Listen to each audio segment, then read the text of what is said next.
Hello and welcome to Their Sacrifices, Our Freedom. I'm your host, Jeff Hagen, and this is a program where we get a chance to meet people that are members of the military currently or have former members of the military, veterans that are from the Martin County area originally. So we get a chance to visit with them. Today, we have a couple of guests with us. We have Brenda McEwing, and we also have Lenny Tvedten. Lenny, usually you're over here in this spot interviewing the guys, but this time we get a chance to actually interview you. Put the pressure on you. That's right, yeah. So welcome to our program today. Brenda, I think I'm going to start out with you first. Okay. Can you kind of tell our viewers a little bit about yourself, a little background, and then also about your military time? Just a little bit about me. I was 23 years in the Army, from active duty to National Guard, Reserve, a little bit of everything. I served in Desert Storm in 1990 to 91, and then I also did Operation Iraqi Freedom in 05 to 06. Okay. So, Lenny, how about you yourself? I was in the Coast Guard from 1968 to 1972. In college, I had a college deferment at the time. At that time, they were drafting, virtually everybody signed up for the draft. And I had a 1-year deferment for teaching. Oh, okay. So I was going to be drafted, and I decided I wanted to make some decisions on my own rather than just let the draft take me. So I looked into a number of different areas, and I saw the Coast Guard, and it was kind of unique and different, and I thought I'd give it a try. Unfortunately, there was an opening, and it turned out to be a great experience. Okay. So, Lenny, we learned about how you actually decided to join the military. Brenda, how about yourself? What kind of prompted you to join the Army?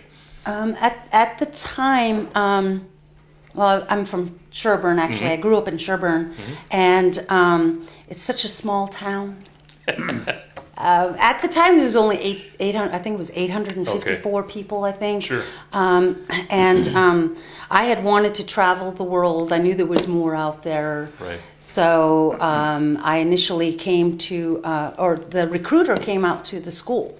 And asked if anybody would want to take the ASVAB test. At that time, that's what it was called. Right. And then they got us all into a group and a specific time in the high school. Oh, okay. And we took the test in the library. Okay.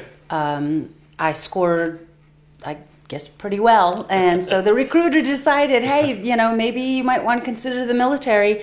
At the time, I was in actually in communications class. Oh, okay. Also, and it did graphic arts, and so I kind of took a liking to it and photography. So I thought maybe, hey, let me try this. But then when the recruiter came to the school, he said, you could probably come into the military and do the same thing. So I did. But it was too early. This was when I was in the 11th grade. He said, come back and see us. So I had to wait a year. And then initially I was going to go into the Marines. Oh, really? Yes. Okay. But the Marine, I guess you would call it, the recruiter, the Marine recruiter was out to lunch. So More ways than one? yeah. I'm Army, so it's a joke.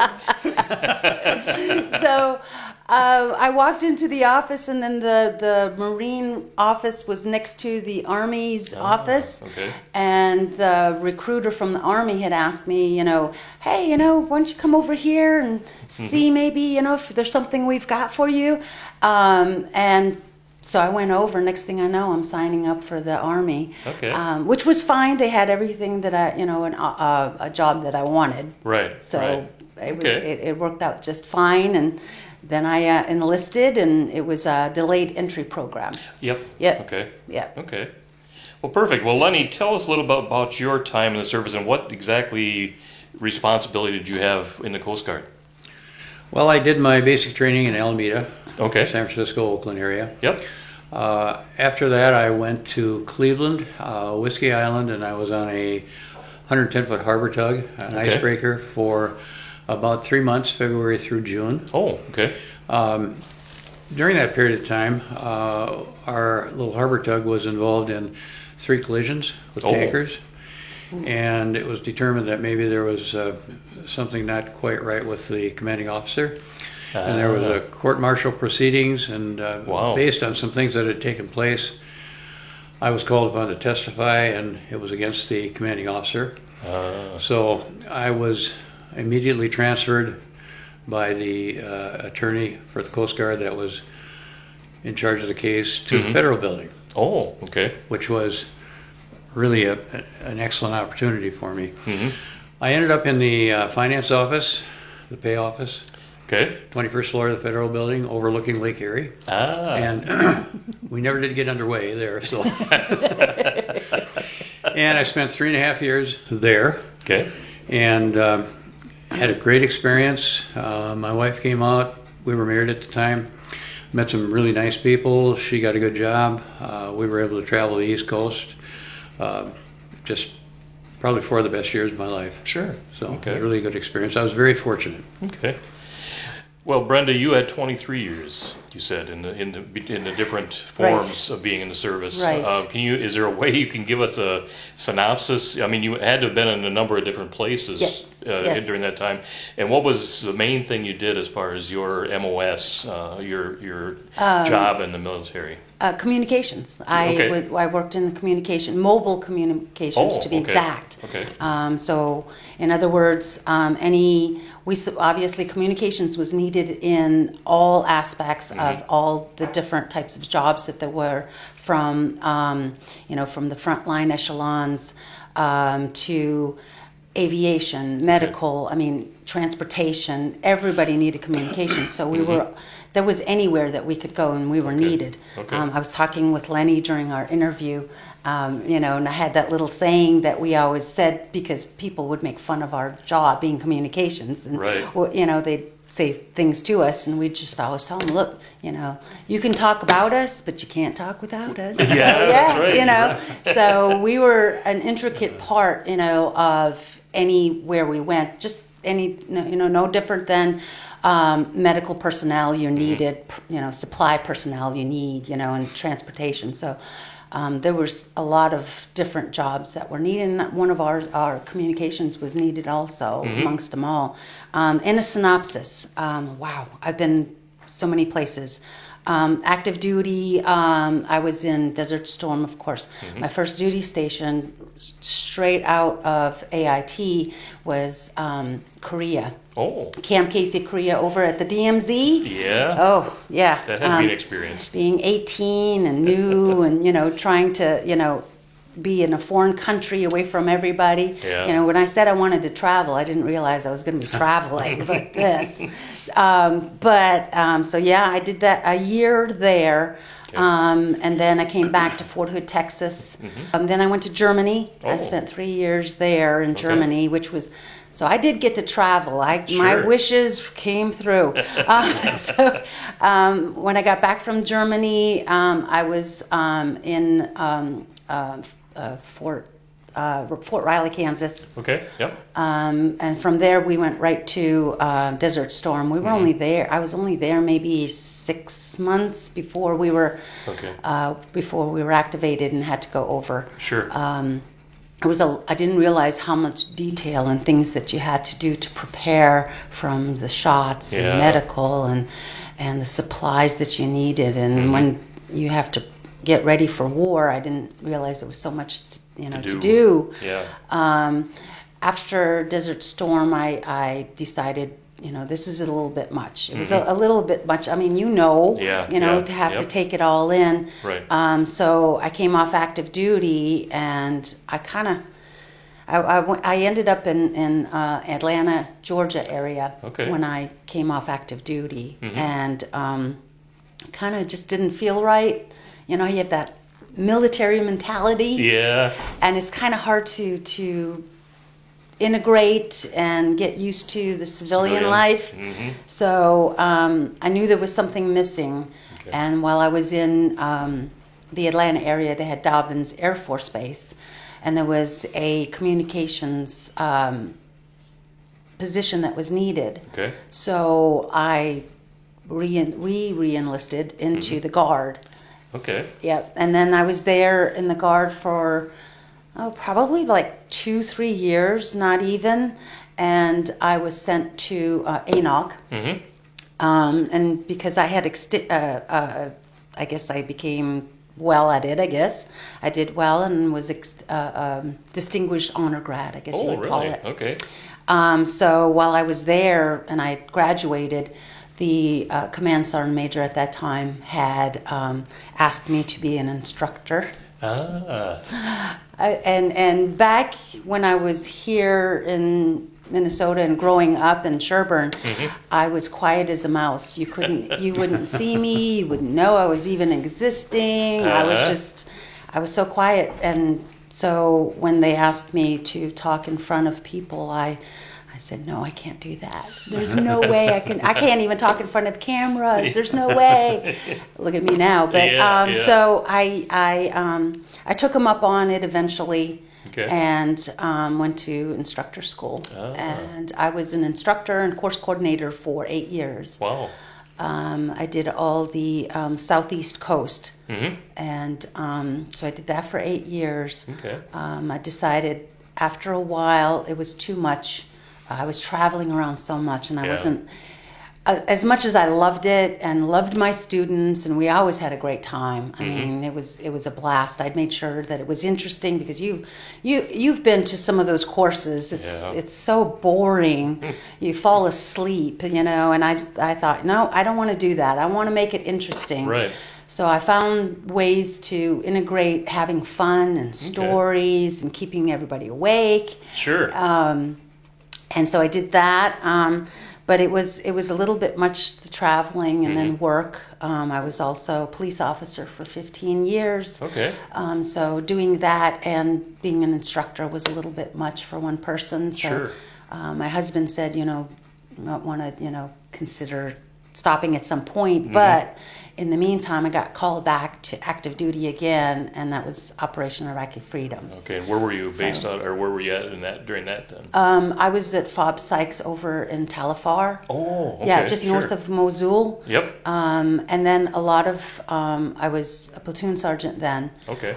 So I had 5 different other FOBs that I was, had to be in charge of. And in communications, as you know, everything's spread out like a spider. Yeah. So, and I was like in the center, and then there were different FOBs that we all had communications at, and I would have to fly to the different locations, the different camps to try, to check out how my other soldiers and teams were doing. Right. And of course, I didn't tell my husband that, because I didn't want him to get scared or Yeah, worried. yeah. So some things I kind of kept them down low. Yeah. And hush hush. But yeah, I was there for a year from we left in the beginning of November, then we got back the middle of November. Okay. So yeah, it was an experience, but it was for me it was like kind of like being a mom, and I was okay at being a mom, so I'm told. So it kind of fit out real well. And I got along with all my soldiers. Sure. And I still keep in touch with them. Oh, okay. Yeah, a lot of them, I still keep in touch with them today. Good. Some of them actually want to do a reunion at some point. Yeah. And one of the first sergeants that I became semi-decent friends with, and now we're on Facebook together. Yep. So he said, asked me, hey, can you put together a reunion? Because it's been, we're coming up to close to 15 years now. For the Iraqi Freedom? Yeah. Yeah. When we were there, yeah. Actually almost 16 years now. So he's looking, he'd asked me to look into doing a little reunion, since I keep in contact with so many. Sure. So that's another addition to many other things that I do. Well, I'm going to let you take over. I've talked so much. No problem. Well, it's good. It's good to hear, though. That's very. In 23 years, you've experienced a lot of things. Oh yeah. In those 23 years. Yes. So. Oh yes, there was a lot. Yeah, Lenny. Anything you talked about the 3 near collisions, or what was it? Collisions actually. Yeah. Anything else that during your time that really sticks out in your mind as far as being something you always remember? Well, as far as the military itself, or the Coast Guard, in 1969, July 4th, we had some friends up from Cincinnati, and we had a cookout, and went to the park, and there was, celebrations going on. Yeah. And there was a lake effect storm that came up just very quickly, very fast. Trees were blown down. Okay. Ended up having to go back down to Whiskey Island, or down to the Marine Inspection Office. Right. And 3 of us were on a 40-footer on Lake Erie for 17 hours, Yep. looking for anything from bodies to capsized boats to whatever. Sure. And fortunately, found none. So Okay. everything was good. That stuck out in my mind. Yeah, you always worry about that. Right. Yeah. In terms of the actual military, that's really the only activity that took place regarding that. Now, had some other experiences that were non-military. I was at a bank that was robbed. Oh, really? There were. You weren't one of the robbers, I take it. No. Okay. No. There was a man and a woman that walked up to the drive-up and demanded money, and of course, they were on foot. Oh, sure. So, not too smart. No. They didn't make it very far. No. At all. So that was kind of a unique experience. Yeah. Oh, yeah. Had a car stolen Oh, when okay. we were first in Cleveland, and called the police. And before I got off the phone, the police were at our apartment. Okay. And welcome to Cleveland. That was his comment. Yeah. Sorry to say, but welcome to Cleveland. Yeah. So, but all in all, it was a great experience. Carol had a opportunity to work for a good company. Sure. Met a lot of nice people. Just a great experience. I just can't say enough about it. Really. Sure. Yeah. So I didn't have the experiences Brenda had. But you didn't spend 23 years either, though. Yeah. So, Right. That's okay. But they're all experiences, and they all contribute. Yeah. As we Yes. know, all branches of the military are Absolutely. And it was definitely it was interesting working in finance and to interact with so Sure. many different people. There were, I think, 6 military people in the office. The rest were civilians. Okay. And of course, it was a district office, so the admiral was there and Oh, sure. everything, and you kind of got to know them a little bit too. So we were treated well. Good. Can't complain at all. Good. Well, Brenda, question for you. Since you were in for that long length of time, yes, let's say somebody in the high school right now is contemplating going into the military. What advice would you give them, or what suggestion if they're not sure that they're quite sure if they're going to go into the military or not? Everybody has their own experiences and what they do in the military. Mine was good. I mean, it had its ups and downs. I mean, Right. you're going to have that in any job that you have. If they're really interested, be prepared for change. You're going to be told when to eat, how to eat, and it's going to be challenging and hard in the beginning. You're going to feel that you have no say-so in so many things, because what they're doing is they're trying to integrate you to become a soldier or, Right. Team member. Exactly. Yeah. And it is a lot of team member work, being able to rely on each other and get to know each other, because you're dealing with people that are from every state, every race, color, creed, from everywhere. So I think the bottom line for anyone that's looking into the military is you need to prepare for, they're going to break you down mentally and physically, so they can rebuild you to Right. become stronger mentally and physically. So if you're up for that, then that's really, it's your thing. And you learn leadership skills, organizational skills. I have to say, I grew up real quick. Yeah. And that wasn't a bad thing. Sure. I mean, it's good. It was a good thing all around. You do things that you didn't realize you could do. Exactly. That's what I found out too when I was in the military. Yeah. I did things I never expected I would ever do. Many things. Yeah, Yes. It's a maturing Yes. process. Exactly. Absolutely. Yeah, it is. Yes. Yep. Yes. Well, along that same line, now you, besides being in the military, you also are involved with some organizations or doing some things that are related to veterans. Could you Yes. tell us a little bit about that? I'm also in the Native American community. I'm also involved with a all-women color guard group, and we okay. travel around the United States all over the place. I actually just got back from San Francisco about 3 weeks ago, and it was a lot of fun. Sure. In the Native community, a lot of the women are not recognized, having been in the military. Yeah. So what we do as a group is we try to, we bring recognition to the fact that women are also in the military. Right. And there are several. So Okay. we're involved with that. And with COVID having had its time, Right. everything's starting to pick up again. So we'll be doing a lot of events. Sure. Always asked to go all over from Texas to Florida and you name it, North Right. Dakota, South Dakota, Minnesota, actually, 2 places here. Okay. In fact, in about August, the 3rd week in August, we usually go to Shakopee. Oh, okay. So we're a part of that as well. Sure. We go all over the place, well, that's good to hear. that's pretty nice. Yeah. Also, I do have an organization, a nonprofit organization that I run myself that builds homes for veterans. Oh, So our first home, it was actually finished building in 2020, and December 3rd we turned over the keys to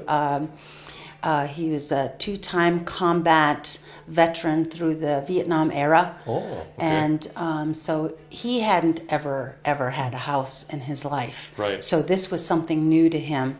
And so we were able to give him a home, and we're working on another one. With all that's going on right now, it's kind of hard to get it going. But and I'm having a fundraiser every year. It's a Okay. motorcycle poker run in Georgia. Okay. It does very well most of the time. So Sure. actually, when I leave here, it's July 30th, and I Okay. got to prepare for that. It takes a lot Coming of work, quick, but yeah. it takes a lot of work, but it's worth it in the long run. Sure. To be able to give Yeah. back to our veterans and our communities, and to see the face that they, on Yeah. their expression when you hand over those keys is just. It feels so good. I bet. Yeah, feels so good I to bet. be able And to both, give back. Both of those organizations are very, very Yes. good. I mean, Yes. it's good to bring recognition to the women. Yes. Because they play a large part in the military now too, and Oh, in yeah. the past too. But I mean, Yes. especially even now. Yes. But also, building homes for veterans is definitely a worthwhile project. So. Absolutely. And yes. in your spare time, Brenda, In my spare time, yes. maybe we'll have you be a fundraiser for the Historical I Society. would love to. I would love to. There, we got it on tape now. Yeah, right. There's no going back now.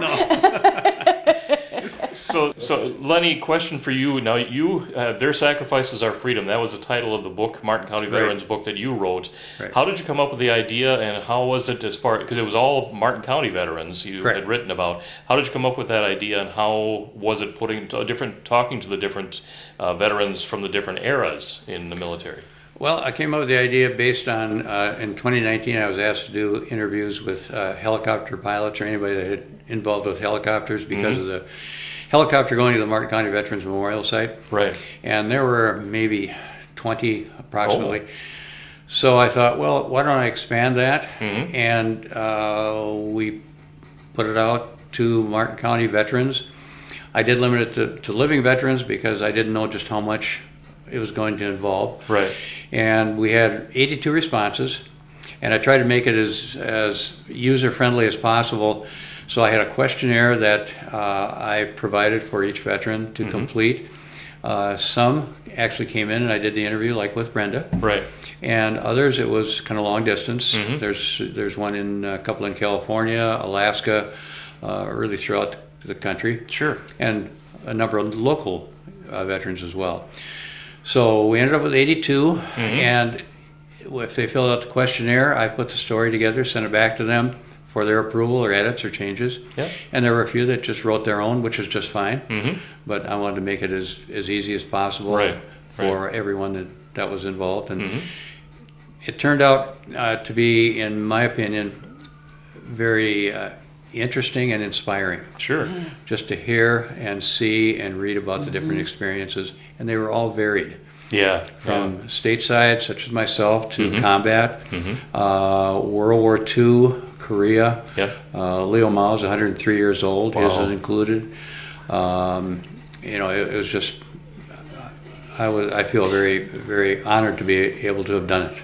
It's amazing to read those stories, not knowing in some cases even that they were military veteran, and all of a sudden learning more about the person that you already knew, but in a different light. True. And it's really interesting. Yeah, glad you were able to put that book together, and glad that things. In fact, I understand you are going to be back here in November. You're going to be speaking September.